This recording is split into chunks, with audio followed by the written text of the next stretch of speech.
நான் ஒரு பூச்சரமாகவோ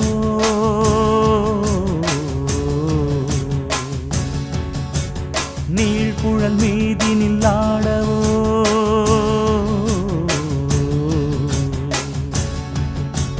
நான் ஒரு மெல்லிசையாகவோ நாளும் உன்னாவினில் ஆடவோ நான் படிக்கும் தமிழ் கீர்த்தனங்கள் இங்கு நாள்தோறும் முந்தன் சீர்பாடும்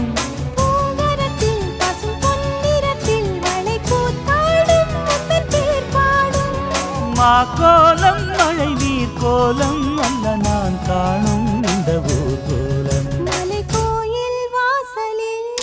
கார்த்திகை தீபம் மின்னுதே விளக்கேற்றும் வேளையில் ஆனந்த கானம் சொல்லு